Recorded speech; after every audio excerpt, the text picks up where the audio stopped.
Welcome to Bunny Trails, a whimsical adventure of idioms and other turns of phrase. I'm Dan Pugh. And I'm Shauna Harrison. Each week, we take an idiom or other turn of phrase and try to tell the story from its entry into the English language to how it's used today. Welcome to another Quick Quips episode, where we look at phrases that, for whatever reason, don't fit into our regular format. This time, we're telling someone to put a sock in it, but not you. Well, I guess you probably could if you wanted to, I think, based on what I understand put a sock in it means. But we can't. We can't put a sock in it. True. Otherwise, why would you even tune into the show?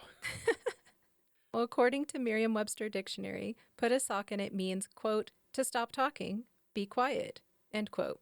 That's just not a thing that I'm super capable of. What? People typically use this phrase to tell someone to stop talking in a less than kind way, but not necessarily like full anger mode. It can also be used in a wry sense when talking with friends, or sometimes when being told a truth about oneself that you may not want to hear. Oh, like if someone was telling me about how my beard is mangy and I should shave it, and I'd tell them to put a sock in it? Yeah, and Okay. not necessarily usually not unkindly, but more just like put a sock in it, I'm tired of hearing that Yeah. kind of thing. The main theory about the origin of this phrase is that people would often use a sock to muffle the horn on a gramophone. Oh. Yeah, those are those antique record players that have the big, wavy horn thing coming off of it. Yeah. That would be really fun. I have a sneaky suspicion that's probably not true. Yeah, but I couldn't find a thing. Oh, okay. All right. But I love the idea of that. Some later illustrations and stories, but it's all way later than when it... All right. Nothing it showed up. contemporary that would give rise to that. Instead, it's probably more of a backwards, imagining. Yeah, exactly. The precise origin of the phrase put a sock in it has not been established. The online etymology dictionary states that it's been in use as a colloquial phrase since 1905. However, the oldest evidence of its use in print I was able to verify are all from the year 1919. Okay. One in particular comes from the East St. Louis Journal out of Illinois, dated August 20th, 1919.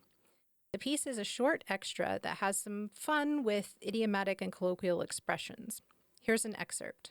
Quote, "Hope you are in the pink, old bean, and not feeling too much of an onion at home. Did you click for a rise? The gadget is to barge in on the chief right away, at the double, in fact. Cold feet are no good for bringing in the dough. If the chief is inclined to jib, tell him to put a sock in it." End quote. Okay. All right. So these are all idiomatic phrases that would be in use at the time, which means it definitely originated earlier than 1919, right? Because it's being used with a lot of other phrases that are also known to folks. So that's interesting. So we know it's earlier than that. So maybe that 1905 that online etymology dictionary says is helpful. All right, so we're going to read a little bit more of that confusing story. That wasn't confusing. I understood every part of it, except for maybe the second, third, fourth, and fifth sentences out of the sixth. Oh, okay, good. We're going to do that in our behind the scenes, which airs every Friday on Patreon. That's at patreon.com/bunnytrailspod. In this next example, we see the phrase being turned around from figurative to literal in the comic strip Moon Mullins by Frank Willard. This comes from the December 24th, 1933 edition of the Evening Star out of Washington, D.C. The dad in the comic overhears his kid praying or maybe sending thoughts to Santa, asking for a horn they'd seen at the store. He goes out and buys the horn and then hides it in his child's stocking or sock to surprise them the next morning. And that's when the child blows the horn and says, quote, "Look, somebody put that horn in my sock," end quote. The dad says to himself, quote, "If I just had sense enough to put the sock in that horn," end quote. This is totally fair because as a parent, whenever someone would get a toy that made noise, I would make a mental note and put their name on a list for when they have kids so that I can send them equally annoying toys. Yeah, so the dad just, that was an own goal, I think. Yeah. So the use of idioms like this was a common device in comic strips at the time. People would have recognized this as a turn of phrase, meaning they were expected to be familiar with the phrase in order for the joke to land. Sure, yeah, makes sense. So the phrase was used some in printed works for the following several decades, but saw real growth in the 1990s, which continued until a large spike around 2018. The phrase is still in high usage in print and is common in spoken word as well. And next, we'll look at just how the phrase is used today. But first, a quick thank you to our sponsors.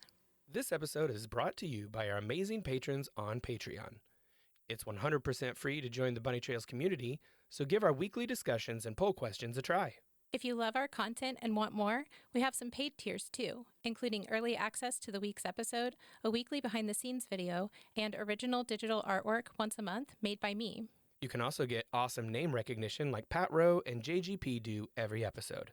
And our top spot is currently occupied by the amazing Mary Hulsig Lopez. You can join the Bunny Trails community for free at Bunny Trails Pod on Patreon.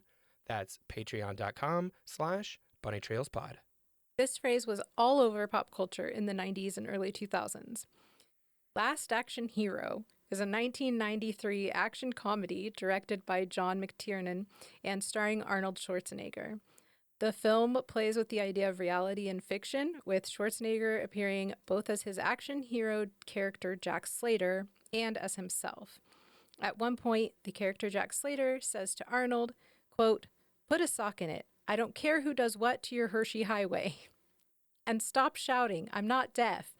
You know why you are shouting? Because it's in the script. You're the comic relief. Yes. And you know what else? I am the hero. So shut up." End quote. If I remember correctly, Last Action Hero pretty well bombed in the theaters, but I remember liking it because one, I'm a big fan of action comedy movies, but two, it also had a character, the lead character that wasn't Arnold Schwarzenegger, but the other one was a boy who is roughly my age, and his name was Danny. So I was like, so hey! just like, you're like, ah. So, yeah, and I actually, to this day, I still have the toy action figure from The Last Action Hero of Danny. Yeah. That's in his awesome. in his little hoodie. I have it with all of my Star Trek figures. I am Amazing. a dork. I know. According to YouTube, Put a Sock in It, a bluegrass song, was released in 2026 by Harmony Song Studio. There aren't other credits listed, such as like writer, musicians, or singer, but the song exists. The lyrics are filled with idioms and figurative phrases, leading to the chorus, which states, quote, "It's a whole new ball game, so put a sock in it fast," end quote. I feel like that might be mixing metaphors. A little bit. I mean, it just goes metaphor, Oh, I see. Okay. the whole song. It's Well, pretty yeah, fun, you did say that. Yeah. So you led with that. I should have expected it. But hey, if that's on me. If one of our listeners, though, is a song expert and you're able to like locate the artist, I'd love to give them the credit they're due because it's a fun song. Put a Sock in It is a downloadable game, and here's a description from the website. Quote, "Put a Sock in It is the first release from Far Off Daydream Games. It's an outrageously silly choose-your-own-adventure game featuring animated sock action, about 90 endings and 30 life lessons for you to help the characters learn. What would you do if you were trapped someplace all alone? Put a Sock in It dares ask the question, how far would you go to entertain yourself?" End quote. So I haven't played this one, but the animations look fun. You never know exactly where you'll end up, though, with a choose-your-own-adventure style game or story, so could be interesting. Yeah, it's really funny that you mentioned that because this week I read, it's been on my coffee table, and I've been reading a Choose Your Own Adventure story for maybe the first time in like 20 years.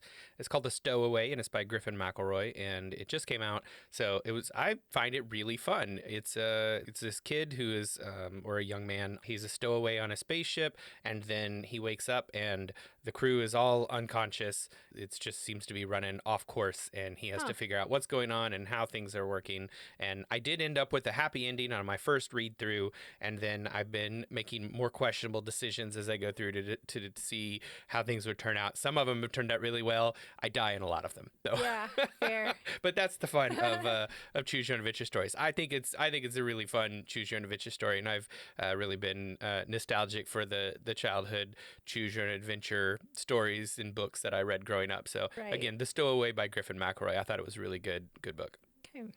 Well, that's about all we have for today. If you have any thoughts on the show or pop culture references we should have included, reach out to us on Patreon. That's patreon.com/bunnytrailspod, or comment on our website, bunnytrailspod.com. It is poll time. Recently, we asked our patrons, what is something from your childhood that still brings you joy today? A hobby or activity took first, followed closely by a food or snack. Less common were a TV show or movie, or a place or tradition. Cheryl said, quote, "My grandmothers and aunt taught me knitting and embroidery when I was a kid. I still love doing them 50 years later. It brings back good memories." End quote. I think that's really beautiful. My grandmother taught me to sew, and I'm grateful that I was able to pass on some of those basics to my kids. Jan shared, quote, "I'm torn between food and place. One grandma made amazing shrimp curry, and that's still one of my favorite foods. The other lived in the Pacific Northwest, and we visited the coast. So the beach is right up there." End quote. Foods and places have like a weird way of forming these sort of landmarks in our memory. And I've always been fascinated by the stories people have of a place because it can be completely different from one person to the next. And I just think that's really cool. That is cool. I also love how you use landmarks both figurative and literal in that situation. Because, like, a landmark is literally a place. That's the point of a landmark, right? That's the literal thing. But it's also a figurative landmark with foods, right? Yeah. So, yeah, it's clever. Genius. Yeah, I don't know that you did that on purpose, but not one bit. It worked well. So, yeah, no, my brain's very conceptual. So to me, it was like, yeah, same thing. JGP said, quote, "My grandfather taught me how to make his mother's challah when I was young. Honestly, it's far too much work to make every Friday like she supposedly used to, but every so often I pull out the recipe and spend the day making it. Everyone loves it when I do, although I've been informed by the numerous people I have ruined store-bought challah for them as a result." End quote. That's Now, awesome. I had to look this up, and it's a special bread used in Jewish cuisine, so thank you, JGP, for making me one of today's lucky 10,000. I really enjoy being outside with nature via hiking, camping, paddling, that kind of stuff. These activities were always something that I looked forward to as a kid growing up in small town rural America and being in the Boy Scouts. So it represented a time away from the bustle of school and chores and the daily grind. Now, the irony is not lost on me that I do many more chores to prepare for and clean up from these activities, but that always does feel different. And I experience a sense of peace when I'm intentionally out in nature.